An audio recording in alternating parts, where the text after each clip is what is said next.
Top quality और consistent performance के लिए सिर्फ सिल्वर पंप्स। टॉप क्वालिटी और कंसिस्टेंट परफॉर्मेंस के लिए सिर्फ सिल्वर पंप्स, नाम याद रखना।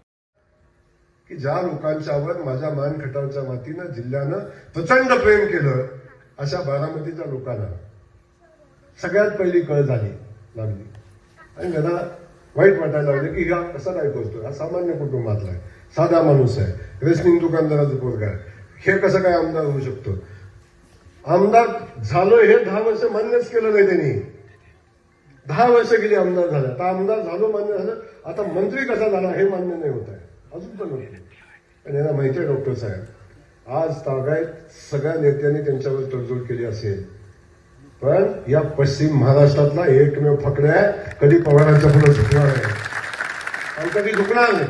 माझं राजकारण संपलं तरी चालेल, कधी झुकलो नाही त्या बारामतीच्या पुढे. जर मी बारामतीच्या पुढे झुकलो असतो ना, तर माझं आमदारकी सोपी झाली असती, माझी आमदारकी सोपी झाली असती, पण ते आपल्या शेतात पाणी आलं नसतं, आपल्या शेतात पाणी आलं नसतं. जर मी त्यांची गुलामगिरी स्वीकारली असती तर माझ्या मानखटावच्या मातीत पाणी आलं नसतं.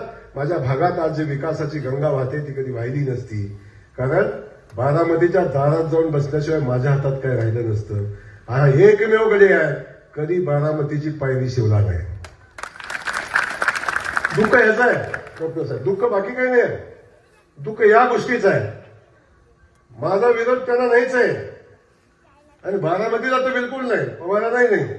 माझा विरोध आहे ज्यांनी या माझ्या मातीला पाण्यापासून वंचित ठेवलं ना, ज्यांनी माझ्या मायमाऊलींचा आजपर्यंत पाण्यासाठी तडपडायला लावलं, माझ्या शेतकरी बांधवांना तडपायला लावलं, माझा विरोध त्यांना आहे. ज्यांनी माझ्या मातीत पाणी यायला विरोध केला त्यांना माझा विरोध आहे. माझी दुश्मनी कुणाशी आहे? ज्यांनी या मातीला पाण्यापासून विकासापासून वंचित ठेवलं त्यांच्याशी आहे.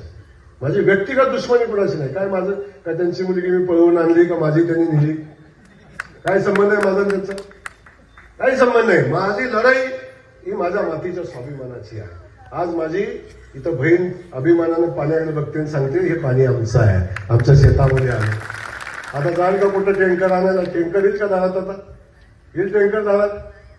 आज माझ्या मायमाऊलीच्या चेहऱ्यावर जो आनंद आहे ना, आणि हा आनंद कमवण्यासाठी जयकुमार गोरेनं संघर्ष केलाय, अनेकदा जेलमध्ये गेलाय, पण माझ्या मायमाऊलीचं दुःख हलकं करण्यासाठी गेलाय, बाकी कुठलं काम नव्हतं मला.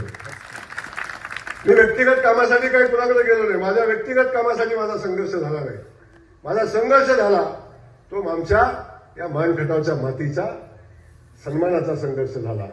माझ्या जिल्ह्याच्या दुष्काळी भागाचा संघर्ष, दुष्काळी भागासाठी माझा संघर्ष झाला.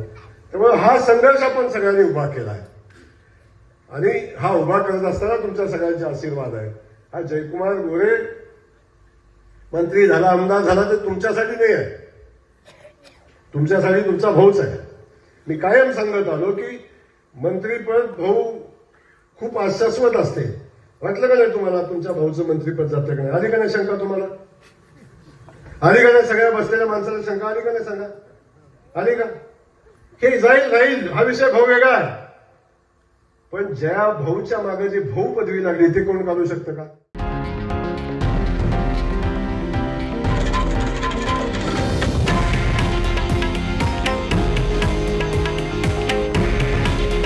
हे आहे देशातील नंबर 1 न्यूज नेटवर्क आणि आपण पाहत आहात TV9 मराठी. काळजी तुमची, हित महाराष्ट्राचं.